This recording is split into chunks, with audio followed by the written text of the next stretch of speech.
그들이 두루마리를 서기관 엘리사마의 방에 두고 뜰에 들어가 왕께 나아가서 이 모든 말을 왕의 귀에 아뢰니 왕이 여호디를 보내어 두루마리를 가져오게 하매 여호디가 서기관 엘리사마의 방에서 가져다가 왕과 왕의 곁에 선 모든 고관의 귀에 낭독하니 그때는 9째 달이라.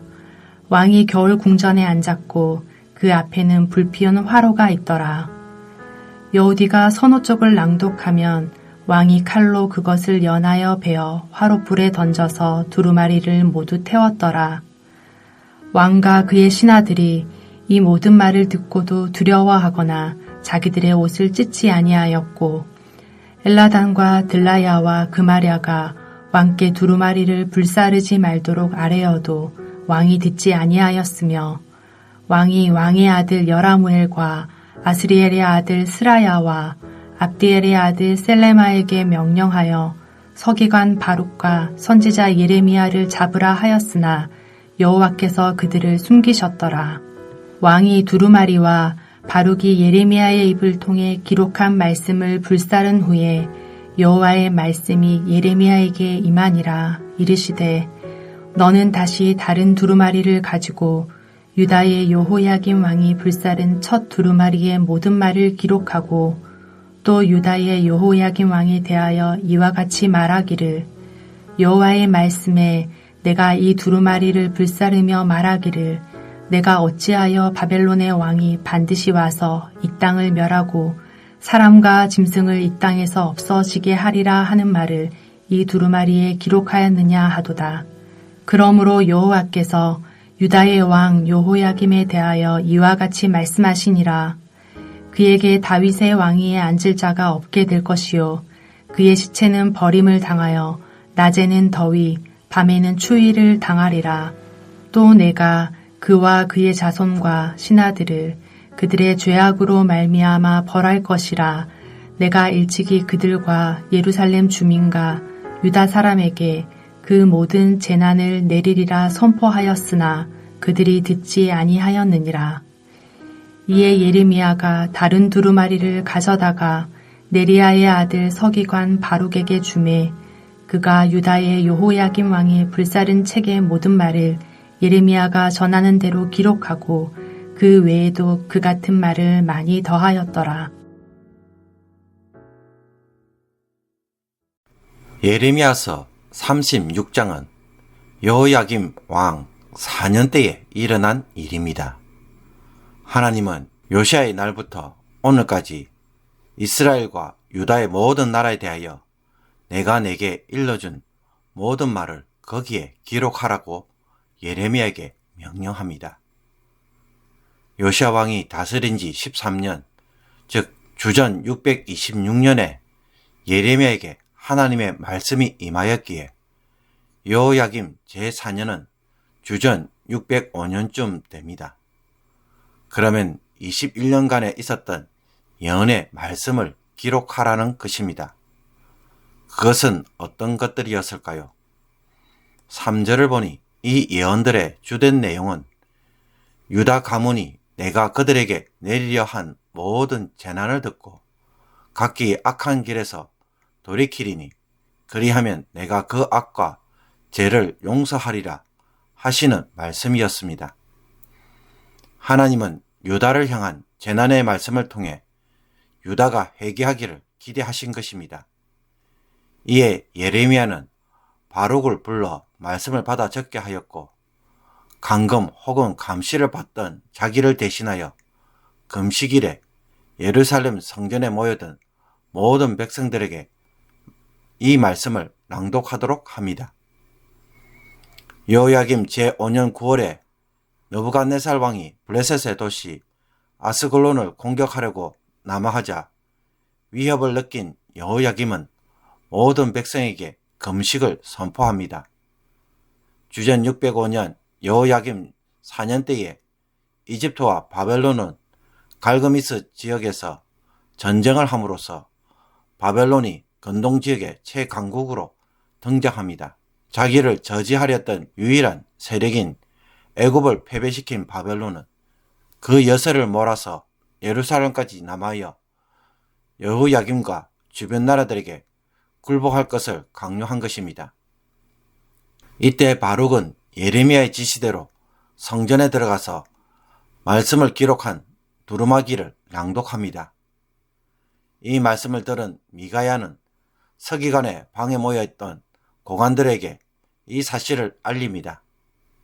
그들은 바룩을 불러 낭독된 말씀을 듣고는 놀라고 두려워하면서 이것을 왕에게 알리기로 합니다. 그러나 바룩에게 예레미야와 함께 숨어 있으라고 조언합니다. 왕이 어떤 반응을 보일지 모르기 때문입니다. 고관들의 보고를 받은 여호야김 왕은 여후디를 시켜서 그 두루마기를 가져오게 합니다. 그리고 왕과 왕 곁에 선 모든 고관들 앞에서 낭독하게 합니다. 여후디가 서너 쪽을 낭독할 때마다 왕은 면도칼로 두루마기를 잘라서 불을 피운 화로에 던져 불태웁니다. 왕과 신하들은 이 모든 말씀을 듣고도 두려워하거나 슬퍼하지도 않았고 전혀 회개하지 않았습니다. 소식을 전했던 엘라단과 들라야, 그마랴가 왕에게 두루마기를 불사르지 말도록 간청했지만 여호야김 왕은 듣지 않고 오히려 바룩과 예레미야를 체포하라고 명령합니다. 하나님은 예레미야와 바룩을 숨기셔서 보호하시고 예레미야에게 다시 새 두루마기를 준비하여 불사른 첫 두루마기의 모든 말을 다시 기록하라고 합니다. 그리고 여호와의 말씀을 불태운 여호야김에게 이제부터 여호야김의 자손들 가운데 다윗 왕자에 앉을 사람은 없을 것이며 여호야김의 시체는 버림을 받아 무더운 대낮에도 추운 밤에도 밖에서 뒹굴게 될 것이라고 선포하도록 합니다. 여호야김과 그의 자손들, 신하들 역시 그들의 죄악으로 인하여 벌을 내리실 것이며 예루살렘 주민과 유다 사람들에게 이미 말씀하셨던 모든 재난을 내릴 것을 선포하도록 합니다. 이에 예레미야는 바룩에게 다시 두루마기를 작성하게 하며 그 외에도 그 내용과 같은 말을 더 불러 적도록 하였습니다. 9절에서 분명 여호야김은 바벨론의 침공으로 인해 예루살렘으로 피난을 온 모든 백성들에게 하나님 앞에서 금식할 것을 선포하였습니다. 9월에는 이스라엘의 절기가 없습니다. 그런데도 금식을 선포했다는 것은 국가의 위기가 발생했기 때문입니다. 이것은 분명 하나님의 도우심을 간구하는 금식이었을 것입니다. 그런데도 이상하게 그는 예레미야가 기록한 두루마기를 듣고는 오히려 불태웠습니다. 그리고 이런 재앙을 선포한 예레미야와 두루마기를 기록한 바룩을 잡으려고 했습니다. 그는 해결을 요청하는 하나님의 말씀을 정문으로 거부한 것입니다. 신하들도 전혀 회개하지 않았다고 말하고 있습니다. 그 이유가 무엇일까요? 요시아가 주전 609년에 바벨론을 치러 올라오는 애굽의 왕 느고를 저지하려다가 전사하자 유다 백성들은 첫째 아들 여호야김이 아닌 둘째 아들 여아하스를 왕으로 세웠습니다.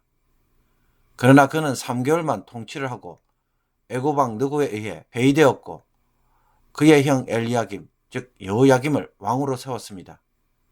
그는 애굽에 의해 세워진 왕이었던 것입니다.